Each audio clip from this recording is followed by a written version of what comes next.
Hola, buenas tardes, bienvenidos. Yo soy Yoli Granados, estratega de marca, y esto es Mastermind Sessions, el podcast oficial de nuestra comunidad Mastermind Network.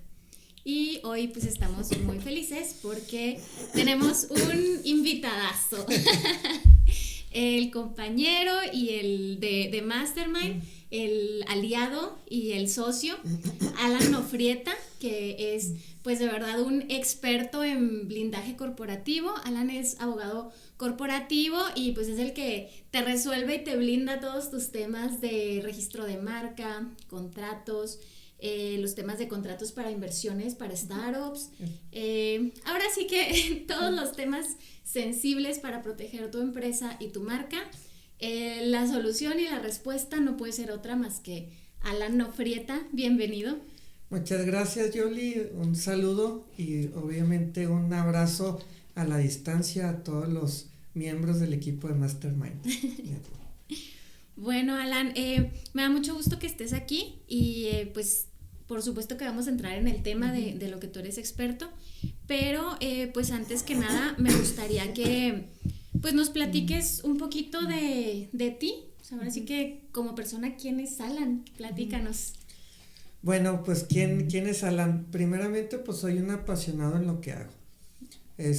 Soy un orgulloso padre de familia, esposo, hijo, hermano. Y la verdad, para mí la familia es fundamental, es el eje central de mi vida, es lo que me motiva a ser mejor cada día. Mi esposa, mis hijos, mis padres, que gracias a ellos soy lo que soy a nivel profesional y como persona, los valores que me inculcaron. Entonces yo tengo muy claro dónde estoy parado y los valores que me han conformado y que me han moldeado mi carácter pues desde niño, ¿no? Y ya en el aspecto profesional, cómo empezó mi cariño por esta hermosa profesión, derecho, empezó desde la primaria, fíjate. Mucha gente se define ya en la prepa, incluso otros graduándose, pero yo desde sexto de primaria aproximadamente dije quiero ser abogado. Ya lo tenías clarísimo. Y se me cumplió. ¿Y cómo son las cosas? Que ya por graduarme de la prepa, sí, empecé a estudiar las distintas ramas del derecho. ¿Por qué? Porque el derecho es amplísimo, ¿no? Está el derecho penal, el derecho laboral, claro, el derecho administrativo, y me gustó el derecho empresarial, o como comúnmente se le denomina en el argot profesional, el derecho corporativo. Entonces, platicando con mi papá fue un pilar fundamental, mis papás, mi papá y mi mamá, y me apoyaron para entrar al Tecnológico de Monterrey, que era donde yo había visualizado, donde pudiera explotar más esa rama. Claro. Entonces fue cuando ya me metí a estudiar en el TEC de Monterrey, y ahí es donde empieza mi aventura. Mi primer despacho lo formé con compañeros míos de generación en octavo semestre de la carrera. ¿Cómo crees? Pues tenía un nombre muy simple, Abogados Asociados, ¿no? No era una marca personal, era así para establecer el despacho. Sí. Inicialmente empezamos trabajando como trabajamos ahora sí los pasantes, ¿no? Divorcios, juicios sucesorios, etcétera. Posteriormente, cuando me graduó, ya en el 2003, yo me gradué en diciembre del 2002, entro a trabajar con el licenciado Luis Fuentes Huerta, y ahí es donde tengo mi primer contacto con el derecho de propiedad intelectual. El licenciado tenía bastantes clientes de la comunidad menonita. Y ahí es donde es mi primer registro de marca, ¿no? ¿Qué fue lo que registraron? Una marca de quesos menonita, ¿no? Entonces desde ahí me empezó a interesar. Posteriormente, me enroló por azares del destino. Espérame, ¿te acuerdas cuál era la marca del queso? ¿Todavía existe? Híjole, no recuerdo, te mentiría, pero digo, lo único que recuerdo es que el logotipo era pues lo clásico, yo creo que ya te imaginarás una vaca, ¿no? Una vaca en forma animada, ¿no? Pero no recuerdo el nombre. Posteriormente, por azares del destino, entró en la administración pública municipal. Pero ahí aprendí mucho también. Yo le debo mucho a la administración pública. ¿Por qué? Porque la administración pública para mí es la base también para el ejercicio del derecho privado, ¿no? ¿Por qué? Porque ahí aprendes, ahora sí que el tejimaneje, ¿no? De incluso cómo se maneja la propia autoridad. Estuve ahí en varias áreas, en atención ciudadana, estuve en gobernación y estuve también en el área de amparos, se le llama contencioso, ¿no? Entonces ahí aprendí mucho. Pues traes muchísima experiencia. Sí, y posteriormente estuve 9 años en Congreso del Estado, como asesor, ahora sí que redactando proyectos de ley, que eso me apasiona mucho, el cumplimiento normativo. Y ya posteriormente estuve en sindicatura como auditor jurídico, ¿no? Ahí aprendí muchísimo, que es la base, ahí estuve casi 7 años del control interno que manejo yo, de ahí aprendí mucho. Ok, la base del control interno. Okay. Sí, que comúnmente se le denomina compliance, es un anglicismo que usamos los corporativistas. Claro. Pues muy amplia tu experiencia. Gracias. Ahora sí de lo que te pregunten, sabes. Pues trato y si no, pues aprendo. El derecho siempre es, ahora sí que hay un dicho de que hay que estar estudiando constantemente para no empolvarse.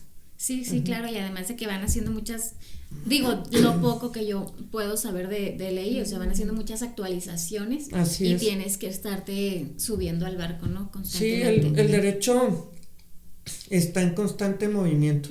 Un día lo que es ley, al día siguiente ya no lo es. Entonces te tienes que ir adaptando. Sí, claro. Alan, platícanos, ¿cuál ha sido uno de los casos que más recuerdas que te hizo encontrar o entender la importancia de la prevención? Porque pues tú con el tema de blindar a las empresas y a las marcas, pues por supuesto que estás protegiendo, ¿no? Previendo todo esto. Mira, un caso que recuerdo y que es un caso de éxito, ocurrió pues relativamente poco, hace poco tiempo, ¿no? Te estoy hablando en octubre del 2021. En octubre del 2021, un amigo que trabajó muchos años en Auditoría Superior del Estado me recomienda con un alcalde del municipio de Galeana. Este alcalde ahora sí que tenía el agua hasta el cuello, ¿no? ¿Por qué? Porque en su municipio, en Galeana, había una planta solar, un parque solar. Una empresa había instalado ahí un parque solar, energía fotovoltaica, si mal no recuerdo es el término correcto, desde el 2015. Sin embargo, administraciones pasadas, todo propietario de un predio que se encuentra dentro del municipio pues tiene la obligación de pagar el impuesto predial. Por supuesto. Que dicho sea paso, el impuesto predial pues es el impuesto más importante para los municipios, ¿no?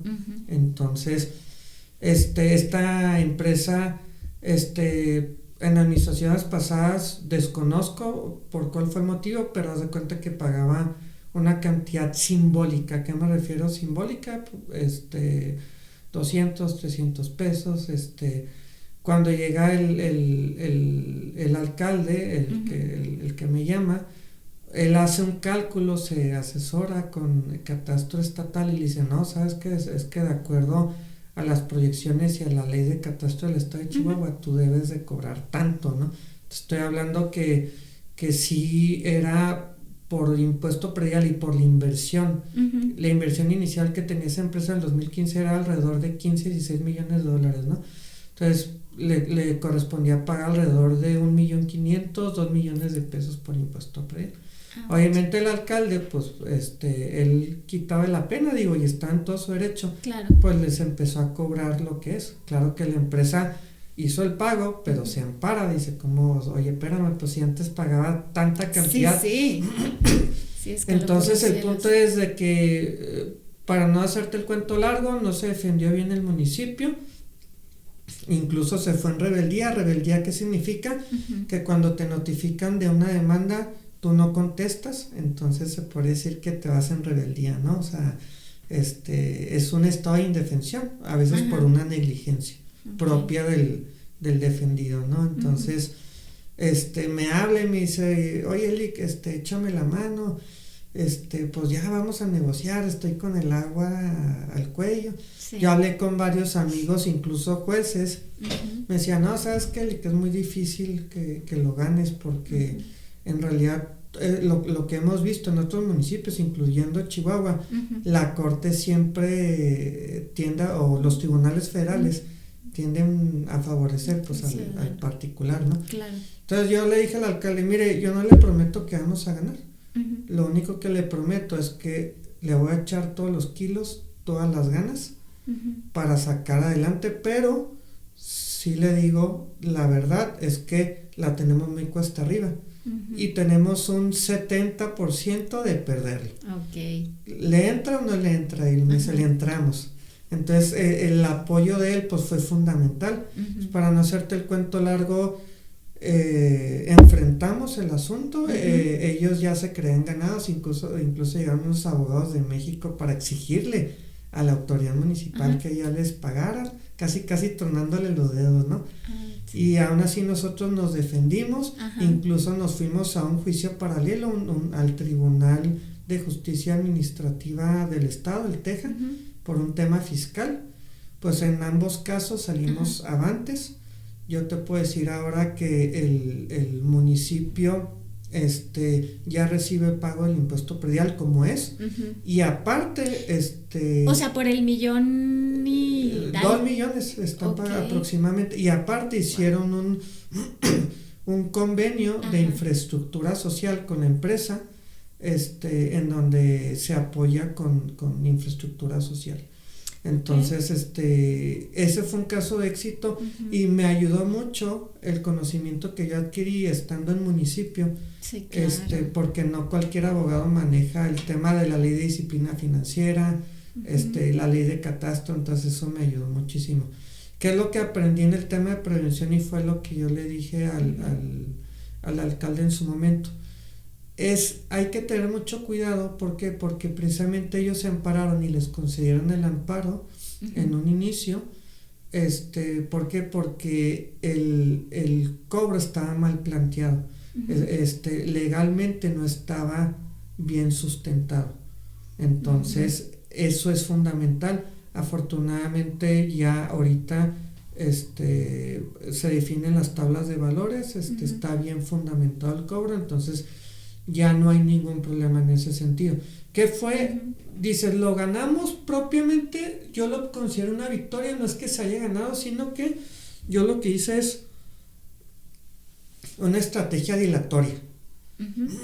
Una estrategia dilatoria, estar metiendo recurso tras recurso, tras recurso, tras recurso, como coloquialmente dicen los abogados, se chicanea el asunto, pero con fundamentos, ¿no? En la ley de disciplina financiera, donde decíamos que no se podía pagar más del 5% de los ingresos totales del municipio por adeudos fiscales anteriores.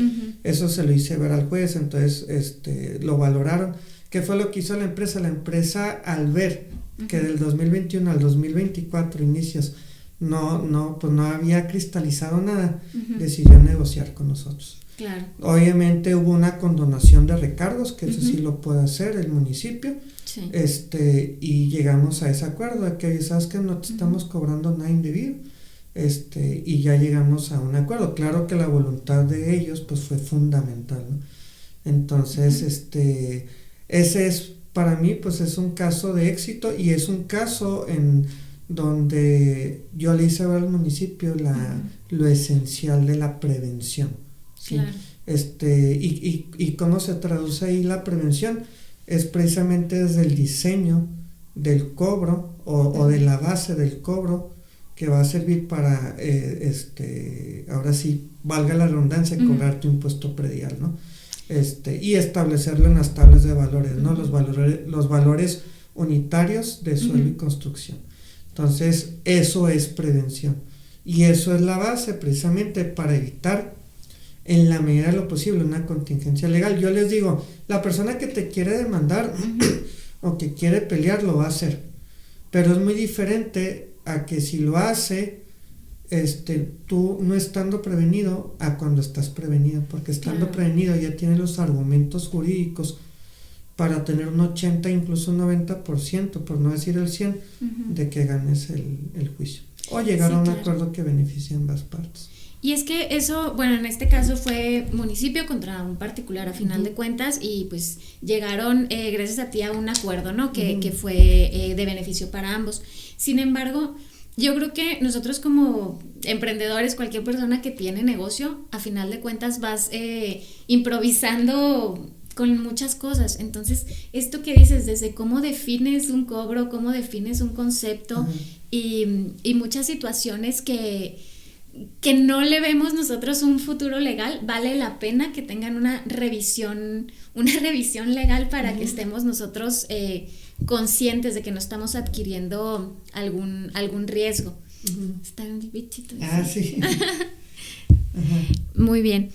Ya estamos hablando del tema del blindaje legal, que es, bueno, yo siempre que hablo de ti, me refiero a ti como el experto en blindaje legal, porque es lo que yo he entendido. Es un término como tal legal, comercial. ¿Qué es el blindaje legal? Mira, el blindaje legal es un concepto que se utiliza en derecho mercantil y en general en derecho, pues los usos y costumbres son ley, ¿no? Entonces podríamos decir que ese concepto forma parte del uso y costumbre, del argot. El blindaje legal no es otra cosa que las bases necesarias para que tú estés protegido y evitar cualquier contingencia legal. ¿A qué me refiero con contingencia? Un riesgo de demanda, una acción o un proceso administrativo iniciado por una autoridad. ¿Por qué? Por el incumplimiento. Te pongo el ejemplo de las minas, ¿no? Por ejemplo, las minas tienen que cumplir con ciertas normas oficiales mexicanas, que las normas oficiales mexicanas son de cumplimiento imperativo obligatorio, ¿no? Entonces, si no cumples con ciertas normas en materia de seguridad e higiene, se te puede iniciar un procedimiento administrativo que incluso puede acarrear multas fuertes, hasta pues ya temas de responsabilidad civil o incluso penal. Entonces, aquí donde entra la prevención es evaluar primero dónde está parada la empresa, ¿sí? De acuerdo a su giro, a su giro comercial, industrial, qué normativa o normatividad está obligada a cumplir, y con base a eso hacer un análisis tanto cualitativo como cuantitativo, es decir, cuántas normas me regulan, cuáles son, hacer un checklist precisamente ¿para qué? Para abocarnos al cumplimiento de la misma. Claro. Y adelantarnos a una posible observación. Okay. En todos los negocios existe esas reglas y esos mínimos indispensables que tienes que cumplir. Sí, mira, obviamente no se va a comparar una tienda de abarrotes con una empresa minera multinacional, pero evidentemente sí, o sea, en la medida de su estructura, debes de cumplir con ciertos estándares. Por ejemplo, una tienda de abarrotes autorizada para vender cerveza, pues debe de cumplir con la ley de alcoholes del estado de Chihuahua, debe de tener su permiso de gobernación, etcétera, etcétera, ¿no? Obviamente debe de tener su licencia de uso de suelo, que la emite la Dirección de Desarrollo Urbano y Ecología, etcétera, etcétera. Entonces, todos dependiendo, negocios chiquitos, medianos, pequeños, grandes, multinacionales, en la medida de sus obligaciones, de su estructura orgánica, deben de cumplir con obligaciones, y más si tienes empleados, pues debes de cumplir con las obligaciones de ley en materia de seguridad social. Okay. ¿Existe así como un mínimo indispensable para emprendedores en cuanto a blindaje legal? Pues mira, el mínimo indispensable como tal, bueno, es dependiendo de lo que quieras emprender, ¿no? Pero normalmente un emprendedor pues es nomás él, no tiene empleados, ¿no? Sí. Ya se empieza a requerir cierta, el cumplimiento de ciertas obligaciones cuando ya tienes empleados, pero independientemente de eso, bueno, el cajón es cómo te vas a registrar, o sea, debes de estar dado de alta en Hacienda, como persona física o como persona moral. Eso es lo de cajón, tener tu registro federal de contribuyentes. Claro. Y evidentemente no es un tema propiamente legal, pero se relaciona con el blindaje que hablamos. Llevar tu contabilidad, estar al 100, si me permite la expresión, en el tema contable. Eso es lo mínimo indispensable. Posteriormente, cuando ya inicias tú con tus relaciones comerciales, pues ya debes de tener, en su caso, los contratos o los documentos legales, las órdenes de compra que amparan o que amparen tu actividad mercantil, ¿no? O sea, al final de cuentas no es como hace 200 años de que la palabra de los abuelos, bisabuelos valía, ¿no? Ahora lo que no está por escrito, pues no está en el mundo, diría un profesor mío de la carrera, ¿no? Claro. Entonces debes de tener tus contratos bien específicos, con sus cláusulas, yo divido los contratos en las cláusulas genéricas y las cláusulas específicas del negocio. Las genéricas pues es la vigencia, la duración, las cláusulas de confidencialidad, de propiedad intelectual. Ya las cláusulas específicas son las que tienen que ver con la naturaleza propia del negocio. Es decir, si vas a vender nueces, pues una cláusula que dice cuántas nueces vas a vender, dónde las vas a tener, qué carácter va a tener el que las va a guardar como depositario, etcétera, ¿no? Entonces ese es un mínimo indispensable. Evidentemente otro mínimo es si tú dices como emprendedor es que yo quiero crear una sociedad mercantil, hay que definir qué tipo de sociedad y evidentemente pues constituir la sociedad y obviamente cumplir con las obligaciones que establece la Ley General de Sociedades Mercantiles, que es la ley primaria, por así decirlo, ¿no? En materia de derechos societarios, sociedades.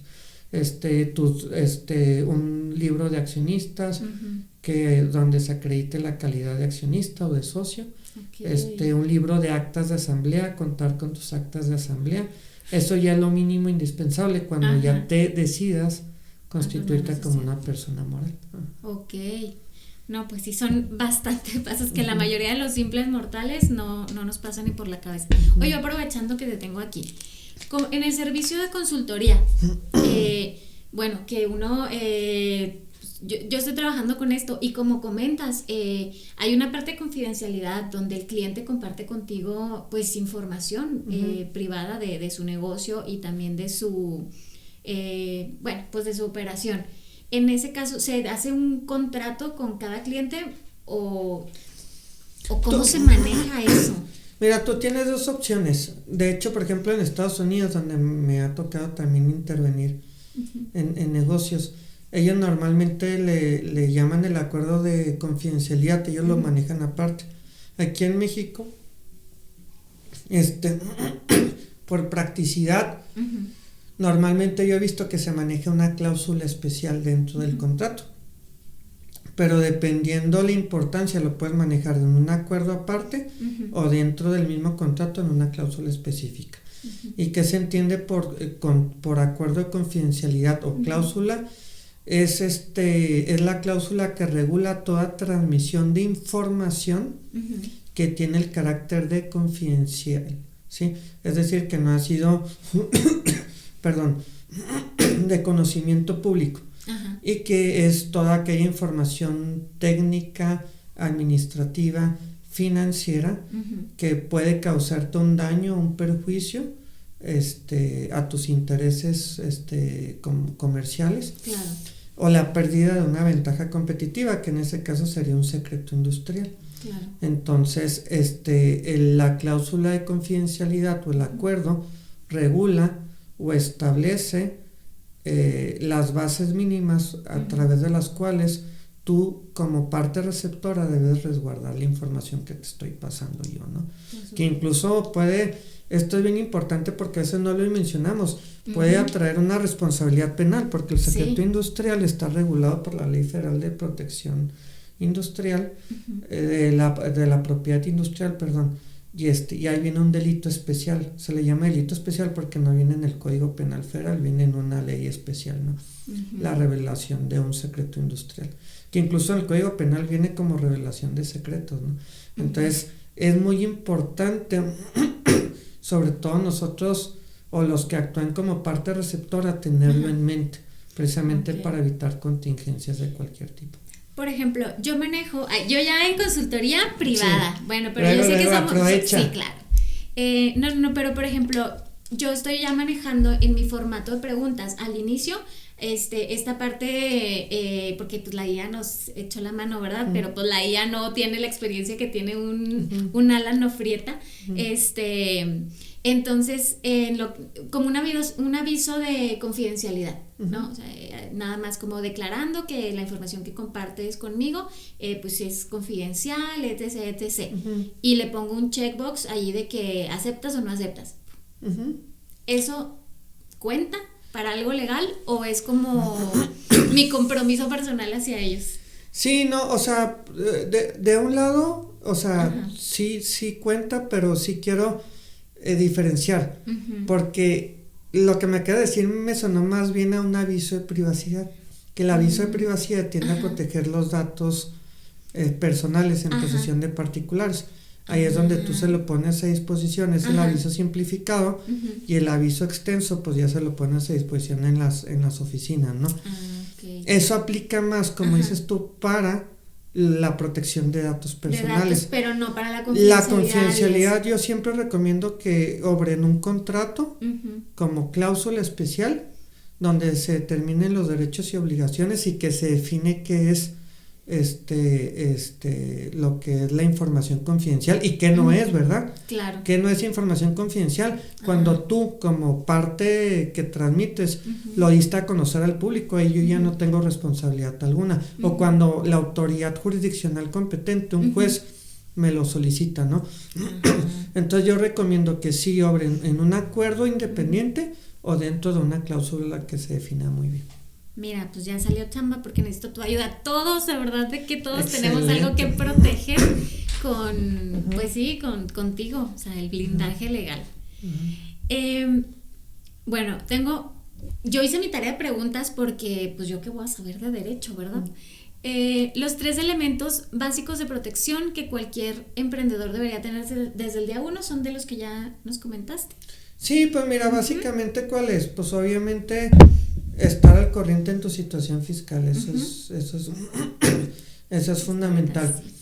Otro elemento importante y que a veces son errores que cometemos como emprendedores, y me incluyo, es algo que parece muy simple y que a lo mejor no está relacionado con un tema legal, pero sí puede estar. Tu cuenta bancaria, ¿no? Nunca mezcles tu cuenta personal con la cuenta de tu empresa. ¿Por qué? Porque cometemos ese error y después vienen los problemas o vienen las responsabilidades, ¿no? Cuando es moral y física o como ambos física casos. yo debo tener una donde ingresa todo lo que es de mi negocio y otra donde me pagan. Esa es una recomendación. No lo marca la ley, pero sí, ahora sí que lo marcan los cánones, ¿no? La práctica, las buenas prácticas, ¿no? Entonces, para mí una empresa es independientemente si eres persona moral o persona física, eres empresa. Entonces debes de tener una cuenta para tu empresa y una cuenta personal. Y la tercera, es el tema, y ya cuando inicias operaciones comerciales, independientemente si eres persona moral o persona física, documentar todo o establecer los derechos y obligaciones con tus proveedores, con tus clientes en un contrato bien establecido, ¿sí? Entonces para mí esos tres, contestando a tu pregunta, serían esos 3 puntos esenciales, o el kit básico. El kit básico, mira, me gusta. Híjole, en la tercera necesitamos trabajar también. Alan, ¿por qué es importante que registres tu marca a tiempo? Porque otra vez nos aventamos, ya me atreví, ya lancé mi negocio, ya le puse nombre, muchas veces ya invertí en el logotipo, en la marca y ya, empecé a vender, ya, estoy triunfando. Pero nunca registré la marca y literal, bueno, mejor para qué me meto en problemas, pero nos pasa aunque lo sepamos. Claro. Mira, aquí es bien sencillo, voy a usar una frase muy sencilla, muy común. Vienen los ladrones y te la roban. Te pongo un ejemplo que pasó, voy a omitir nombres por... No, con nombres, ética, chismecito. Ética, chismecito, ¿verdad? Yo tenía un cliente en la región centro-sur del estado, y él tenía su marca, nunca la registró, era muy exitosa la marca, y un día un empleado tuvo un conflicto con él, se sale, pero este empleado de alguna manera, o comisionista, tenía la malicia, dice, él no registró la marca, y fue y la registró, pero con la única intención de perjudicarlo, porque en realidad no, o sea, él no le rendía ningún beneficio, ¿no? Entonces, eso es, afortunadamente nosotros lo peleamos, yo traté de negociar con él, decirle, oye, ¿sabes qué? Yo sé que a lo mejor mi cliente te adeuda un dinero, pero él está dispuesto a pagártelo. Dijo, no, ya no lo quiero, ya tengo la marca. La había registrado, lo que hicimos nosotros es que promovimos el registro de marca ante el INPI y simultáneamente nos opusimos a ese registro que tenía 3 meses el registro. Entonces la ley, si mal no recuerdo, creo que marca 1 año, 2 años para promover la oposición al registro y de uso o al registro de marca. Y con las pruebas suficientes pues nos dieron la razón y le dieron la marca o el título marcario a mi cliente. Entonces, ¿qué es lo más importante? Pues si no la registras, simplemente pues estás en riesgo de que te roben tu patrimonio. Tu marca es tu negocio, en muchos casos es tu patrimonio, es un activo intangible. Si no la registras, pues así viene otro más vivo y se apropia de ella. Claro, estás fincando en un terreno que no es tuyo, ¿verdad? Exacto, que no has comprado. Exacto. Un ejemplo así me pusiste una vez que estábamos conversando, algo así. Ajá. Pero es que le metemos todos los años de la vida a nuestro negocio y una cosa tan que puede sonar tan simple, ¿verdad? Como el registro de la marca puede hacer que perdamos todo. Así es. La inversión de una vida. Así es, pues tu negocio, ¿no? Tu creatividad. Sí, o sea, otra persona se está aprovechando de tu creatividad, que hay maneras de defenderse, pero ahora sí, como diría el Divo de Juárez, pero qué necesidad, ¿no? Claro que hay maneras de defenderse, pero como podemos ganar, como en este caso que te dije, claro, se puede perder, y ahí pierdes todo. Sí, tú nos contaste un final feliz. Pero hay muchos finales tristes. Claro, no nos queremos arriesgar a esos. Bueno, es que siento que esta pregunta también ya quedó, la de los documentos indispensables para negocios pequeños y freelancers, o si hay una variante de los que nos dijiste, el kit. ¿El kit qué es indispensable? El kit básico. El kit básico, ajá. Mira, depende mucho el tipo de negocio que quieras emprender. Porque incluso hay emprendedoras que le tiran a lo grande y ya tienen la inversión. Y con base a esa inversión mayor, pues sí te genera, debes de contar, por ejemplo, si tú ya vas a establecer una empresa que se dedica a la minería, pues debes de contar con ciertos permisos, ¿no? En materia de seguridad, higiene. Entonces depende mucho el grado al que quieres llegar, ¿no? Pero básicamente, si eres una persona moral, pues obviamente la constitutiva, estar dada de alta en el SAT como debe ser, y cumplir con todas las obligaciones que te marca el Código Fiscal, concretamente el artículo 27. De informar periódicamente al SAT sobre movimientos de accionistas, movimientos de la empresa, etcétera, etcétera, ¿no? Entonces, básicamente, bueno, pues el kit ya en general es el tema fiscal, el tema laboral, evidentemente, si tienes empleados, pues tener tus contratos laborales en regla, y evidentemente el tema corporativo, si tú tienes tu persona moral, pues tener tu libro de socios o de accionistas donde se acredite la calidad. Quien está anotado ahí, pues es el que va a aparecer como accionista, como socio, ¿no? Entonces, y obviamente tus actas de asamblea. Por ley, la Ley General de Sociedades Mercantiles, si mal no recuerdo es el artículo 181, si mal no recuerdo, te marca, o 182, te marca que debes de cada cierre de ejercicio social o fiscal dentro de los 4 meses siguientes. Normalmente los ejercicios de una sociedad mercantil empiezan el 1 de enero y terminan el 31 de diciembre. Okay. Entonces, salvo el primero, que empieza a partir de que se constituyó la sociedad, es decir, la constituiste el 20 de abril, bueno, empieza el 20 de abril, ¿no? Y ya cuando se liquida hay un ejercicio especial de liquidación, pero bueno, no voy a tocar ese tema porque es muy técnico, ¿no? Okay. Pero dentro de esos 4 primeros meses que sigan, pues debes de hacer un acta de asamblea de accionistas donde el representante legal señale la situación financiera, el estado de resultados y de situación financiera de la sociedad, la marcha de la sociedad, los principales negocios y un informe del comisario, que es como el auditor interno de la empresa, donde señale si ese informe es congruente, ¿no?, con la marcha de la sociedad. Entonces ese sí o sí lo tienes que tener, y muchas empresas no lo hacen o se esperan, ¿no? O sea, ¿por qué? Porque sí, la ley no establece un castigo, pero evidentemente pues sí puede ser observable, sobre todo en las auditorías que te hace el SAT lo observan mucho. Entonces sí es importante tenerlo. ¿Qué señales nos indican que una empresa, o sea, ahora sí que ya la empresa empezó a operar, empezó a crecer, y en qué momento este negocio necesita una estructura legal formal? O sea, lo ideal hubiera sido que siempre, ¿no?, desde el inicio, pero pues sabemos que no se hace en la mayoría de los casos. ¿En qué señales dices, ya es tu momento que tengas que estructurar, pues sí, todo tu proceso legal? Cuando empiezas a establecer relaciones comerciales que generan derechos y obligaciones para ambas partes, ahí ya necesitas una estructura. Cuando empiezas a contratar proveedores, cuando haces una relación comercial con un cliente, con una empresa X, obviamente ya requieres una estructura formal. ¿Por qué? Porque eso le da confianza y le da seguridad a tu contraparte y te da certeza jurídica a ti. Entonces, contestando a tu pregunta, desde el momento que tú empiezas a asumir derechos y obligaciones ya de manera reiterada, porque sí, no es lo mismo que de repente estás empezando con tu negocio y te llega el sobrino del vecino y oye, échame la mano con esta, sí, le pagaste y ya.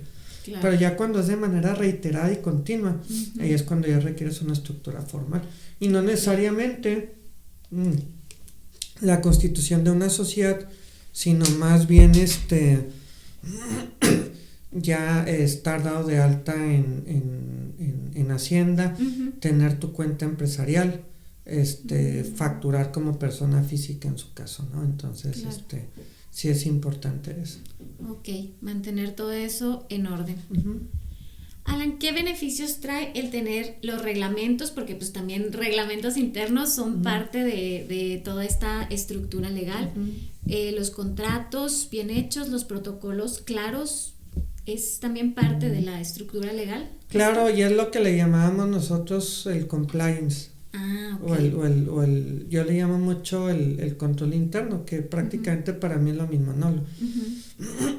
Y tiene que ver con la reputación de la empresa, ¿no? Aquí el tener en regla tus contratos, el cumplimiento normativo, ¿sí? Valga la redundancia de las normas que tienes que cumplir de acuerdo a tu giro, sí, elevan la reputación de la empresa y elevan la confianza que tienen los stakeholders, que los stakeholders es otra cosa que las partes interesadas, ¿no? Proveedores, clientes, incluso acreedores. Entonces eleva tu confianza. Claro, el contar con un código de ética, un código de conducta, que no es exactamente lo mismo, un reglamento interno, y no hablo propiamente del reglamento interior en materia laboral, que es importante, pero ya es un reglamento interno propio de las operaciones de la empresa. Es fundamental. ¿Por qué? Porque elevas la reputación de la empresa, elevas la confianza que tienen las partes interesadas, pero sobre todo cumples con objetivos institucionales, y aparte previene riesgos, ¿no? Y, a mí me pasó también, pues, todos son ejemplos prácticos con un cliente que le urgía entrar a una licitación en el Estado de México y no pudo entrar porque traía perdido un requisito legal, un documento, no recuerdo bien, pero no, o sea, teniendo un desastre entonces es bien importante manejar el control interno o el compliance, precisamente tener tus contratos, tener tu documentación en regla, precisamente para elevar el riesgo, ahora sí la reputación de la empresa, pero también cumplir con tus objetivos y prevenir riesgos, ¿no? Claro. ¿Cuáles son los riesgos más frecuentes que te ha tocado ver? Pues sí, en esos términos. Híjole, pues mira. O los errores. Sí, no, y errores incluso, que ojo, no lo hacen por mala fe, pero pero la autoridad lo interpreta de una forma distinta, incluso lo puede interpretar como una falta grave en materia administrativa, ¿no? Que a veces por ejemplo, en el tema hay empresas que participan en licitaciones públicas, ¿no? En gobierno. Entonces te piden un documento en materia de cumplimiento de obligaciones en seguridad social, ¿no? Y muchas veces viene el documento y luego viene el nombre y luego viene un código QR. Entonces, pero en el documento viene el nombre Patito Feo SADCB, ¿sí? Sí. Y se supone que cuando tú escaneas el código, pues debe venir la información de Patito Feo SADCB. Pero muchas veces no pasa así, o sea, a veces las personas, los operativos por ignorancia, ya que les surge, dice, no, pues es que este código viene con datos de otra empresa que es del mismo grupo. No, pues nomás cámbiale el nombre, que sea Patito Feo SSB. Pero ¿qué pasa si la autoridad se le ocurre escanear el código y ve que es un fraude, ¿no? Exactamente, o sea, para efectos prácticos es un fraude, pero es una falta grave, ¿no? Entonces, sí, claro. Esos son errores muy comunes y muy costosos, ¿no? Es lo que le llamo yo los pequeños grandes detalles.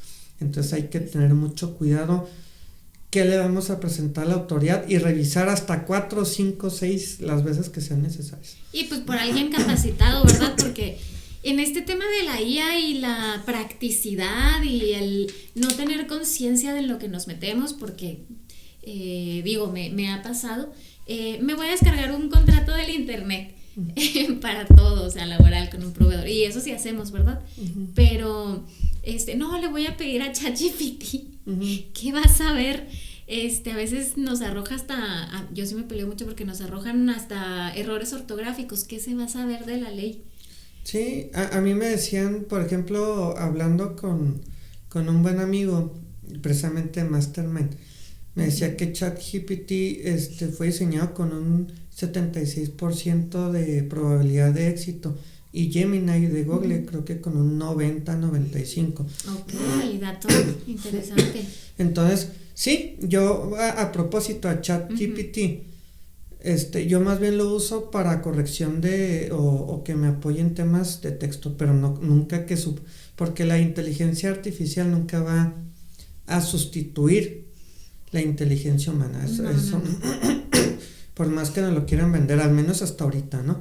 Entonces, yo he visto que ChatGPT comete muchos errores y te dice muchas mentiras. Muchas. Entonces, Gemini es menos, pero también, entonces, la inteligencia artificial es útil, claro que es útil, pero hay que usarla con moderación. Hay que usarla, ahora sí, con como un complemento, pero no un sustituto. Entonces eso es bien importante y sí hay que tener cuidado con eso. Excelente reflexión, y sobre todo que darnos cuenta que hay temas donde se puede y hay temas donde no. O sea, te puedes arriesgar a lo mejor con que te faciliten a crear un copy o una imagen, pero pues no un contrato. Tienes que cuidar tu negocio, lo que estás construyendo.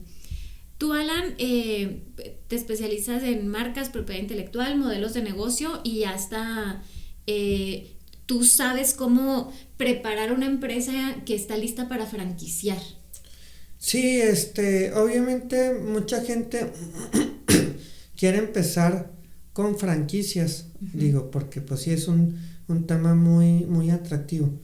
El problema es que a veces todavía no tienen registrada la marca. Entonces yo lo que les digo es de que ¿qué vas a vender tú? O qué es lo que vende una franquicia, es la reputación de la marca, el know-how, el saber hacer la marca, la asistencia técnica que tú le ofreces al franquiciatario, ¿sí? Obviamente hay franquicias totalmente vendibles como Denny's, por ejemplo, ¿no? Claro. Que incluso también te venden la imagen comercial, la estructura de los locales, ¿no? Entonces, para franquiciar, obviamente tu marca ya necesita tener una reputación, una confiabilidad, porque la franquicia se traduce en confiabilidad. Y obviamente que la marca sea sólida, que le dé certeza. En la práctica jurídica,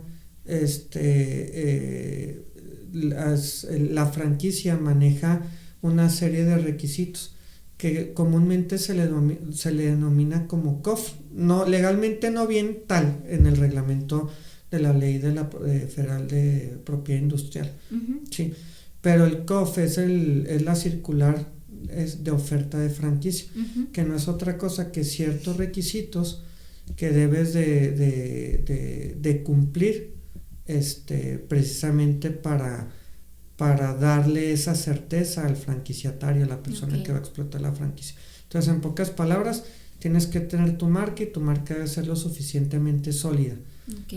¿Para qué? Para otorgarle la confianza a quien la va a explotar, ¿no? Ok. Pues para que sepan, porque pues Chihuahua ha crecido mucho y yo sé que allá afuera hay varios negocios que pudieran estar pensando, considerando que su negocio está listo para franquiciar. El expertise que tú tienes, la experiencia para franquicias dentro y fuera del país, si no mal entiendo de lo que hemos conversado antes, pues es la persona, le digo al público, ¿verdad?, que es la persona indicada que los puede apoyar en este crecimiento tan importante, esta expansión de su negocio, definitivamente. Alan, ya se nos acaba el tiempo y qué pena porque yo quiero seguir con mis consultas de todo lo que puedes hacer por nosotros como protección legal, pero me gustaría que nos apoyaras con un cierre, no sé, capaz que ya nos diste también ya mucha información, pero un checklist de blindaje legal básico para cualquier emprendedor. Sería el kit básico que ya quedó. Repítenos igual, para que todos pongamos atención y podamos tener todo en orden, o una lista, o un cierre, un consejo para las personas, porque descuidamos mucho este aspecto legal. Claro, mira, de manera muy básica y sobre todo porque la mayoría lo hace, ¿no? Pues yo lo resumo en 3. El primer tema es el tema fiscal. Estar en orden con el SAT, con el fisco, estar dado de alta, elegir muy bien el giro fiscal a través del cual te vas a registrar, ¿no? Claro. Las actividades precisamente y el mejor régimen de tributación para no tener dolores de cabeza. El tema de la protección legal de tu marca, normalmente pues los emprendedores van con la marca bajo el brazo, o la torta bajo el brazo, entonces ya tener tu protección legal y evidentemente lo que les había comentado ahorita, ¿no? El tema de las cuentas bancarias, ¿no? O sea, no mezclar peras con manzanas, tener tu cuenta personal aparte de tu cuenta empresarial. Y a lo mejor como un extra o como un pilón, yo pondría el tema de los contratos ya cuando inicias con tu operación. Manejar muy bien tus contratos. No tienen que ser contratos muy extensos, pero que tengan lo básico, ¿no? Las cláusulas de responsabilidad, de penas convencionales por atraso en el cumplimiento de obligación, la vigencia es muy importante. Eso yo lo definiría ya como punto de cierre. Ok. pues información muy valiosa, de verdad, la que nos compartes hoy, Alan Nofrieta. Alan, por favor, dile a la gente cómo te contactan. Sí, bueno, pues ahí mi correo electrónico lo voy a dejar en mis redes, es contacto@corpnof.com. Ahí me pueden contactar, cualquier duda, con mucho gusto, ahí los puedo atender. Ok, muchas gracias. Entonces, a través del correo, ¿estás en redes sociales? ¿Ya estás en...? Sí, estoy en Instagram como CorpNof, en LinkedIn como CorpNof también. Ok. Y en Facebook, pero uso más Instagram y LinkedIn. Y LinkedIn, bueno, ya saben a dónde acudir con el experto. Muchas gracias y pues esto fue Mastermind Sessions. Muchas gracias.